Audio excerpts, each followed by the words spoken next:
Good evening, everyone. Welcome back to today's live session. I'm very excited for the amazing conversation that we are going to have today because finally you're going to learn to let go of one of the big burdens that you might have been carrying on your shoulders.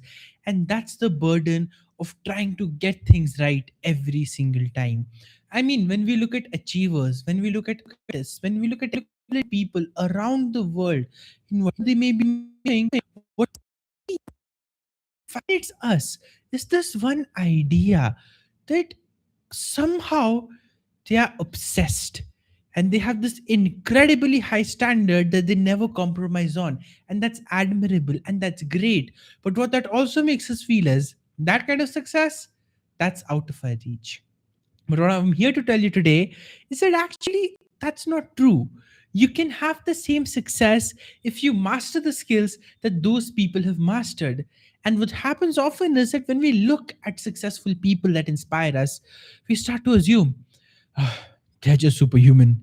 So they kind of know something that we don't. They can just make things happen and nothing bad ever affects them. They are like bulletproof from any challenge in life, and we just are not."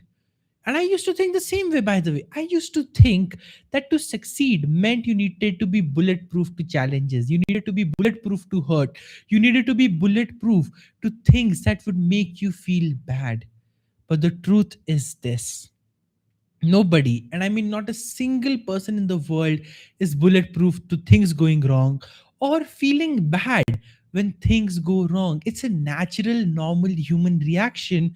But if we demonize it and if we say, oh, successful people, they never really do this, well, then that's the problem and that's the challenge that we want to ensure we are not falling into. So, here's what I want you to know today, which I want to introduce to you as a simple concept is that even successful people, even those who make it to the top, they get things wrong as well. It's okay. Everybody does. For they have an ability to reset much faster. But I want you to first understand what happens when we believe in the false belief. So in our mind comes a condition. And the condition is, if I'm truly deserving of being successful, or if I want to make something happen, then A, B, C, D, X, Y, Z, the whole list of my criteria has to be completed. So I'll give you an example. I was recently talking to one of my coaches, and he said that he's afraid of not being normal for the world. What he essentially had was the fear of being judged. And then I asked him, I said, okay, what's your definition of being normal? Then he said, if people don't judge me for anything, then I'm normal. And for a moment, I paused, and he also realized what he had just said. Think about it. In our lives, are people going to judge us? Of course they are. But when we set such a difficult condition to feel normal, when we set such a difficult challenge to feel good enough, then we're just setting ourselves up for disappointment. And then every single day, when we continue to feel like a failure, when we continue to feel like someone who can't make things happen, then of course we're going to feel like we don't have the resilience, the strength, the power, the courage, the all the abilities that successful people have, we're going to feel we don't have because we're spending our time feeling like a failure.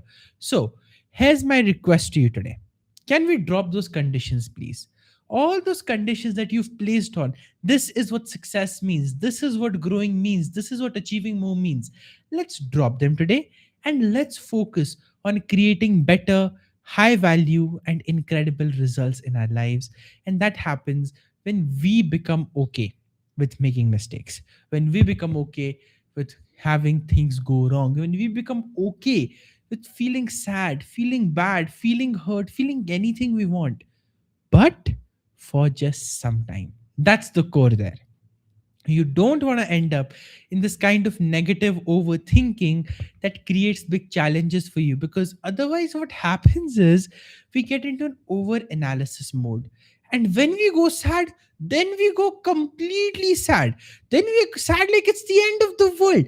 That's what I'm saying we don't have to do. We need to have the ability, like successful people do, of resetting fast. And the moment we reset fast, the moment we reset into our default high performance state, is the moment we can get back to work and make things happen. So, Here's what I mean by that. Imagine you're the CEO of a $500 million company and you just hear bad news. Bad news is some reporters have made some false news. They've made their information based on some leaks out there, and they've kind of defamed your company, because of which the stock price is crashing, it's going down, and there are frantic calls going on across the boardroom asking you what's happening. Now, that's a scary moment for quite a lot of us. That's the epitome of things going wrong.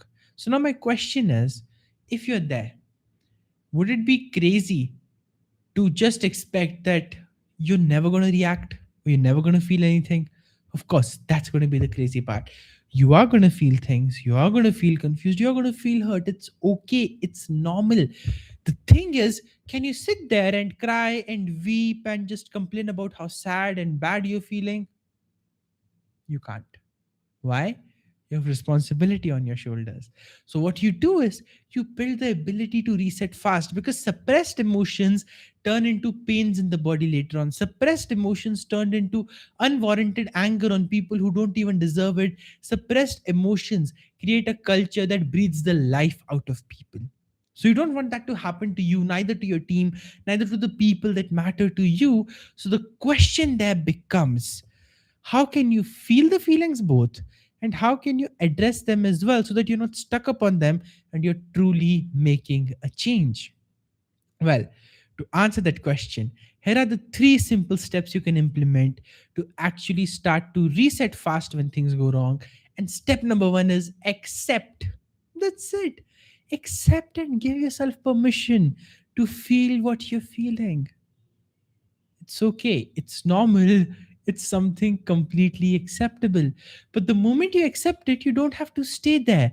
The next question that comes is, what can I do to change it? And that's the stage two of reflection. But before I get to reflection, I want to make sure you really understand the power that acceptance holds, because once you accept, you stop falling into the trap of the old way of everything has to be perfect. You drop those conditions, you allow yourself to be imperfect, you allow yourself to go through your emotions, you allow yourself to go through your challenges, and when you do, success becomes easy for you.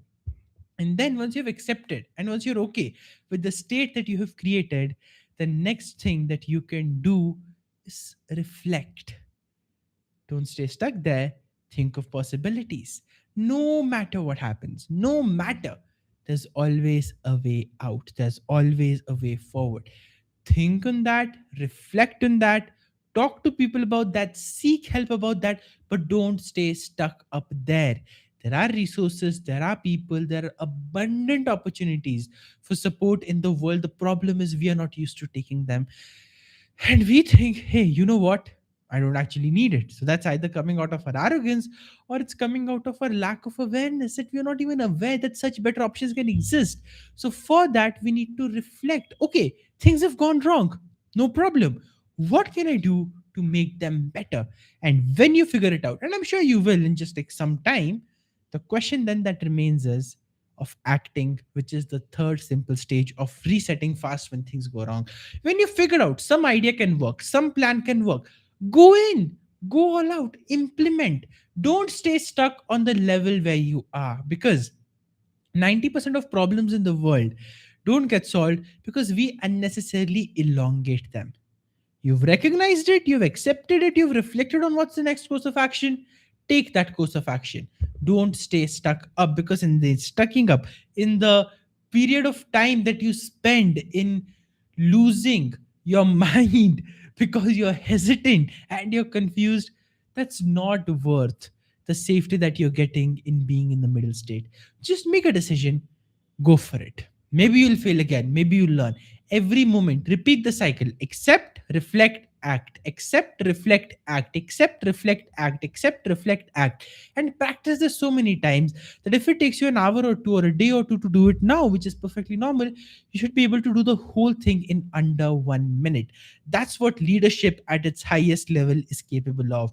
Because in the boardrooms and in scenarios where you don't even have 2 minutes to make a proper call, it's your ability to make good decisions and judgments that shines up the most.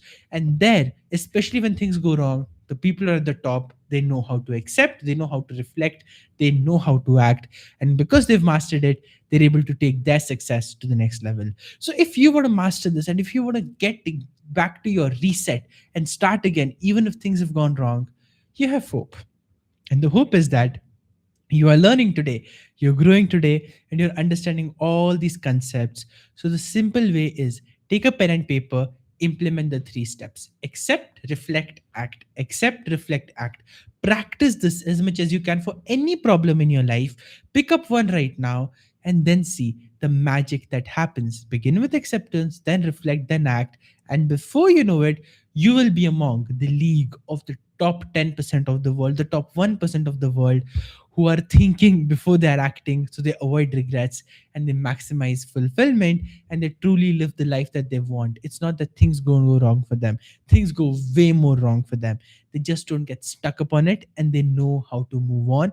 I've helped you build that skill set today. So I hope this helps. I hope this has given you some more insights, and implement this process right now. Go out there, make it happen, see the difference that it makes. And I'll see you once again tomorrow at the same time, that is 8:30 p.m. IST. Bye. See you soon.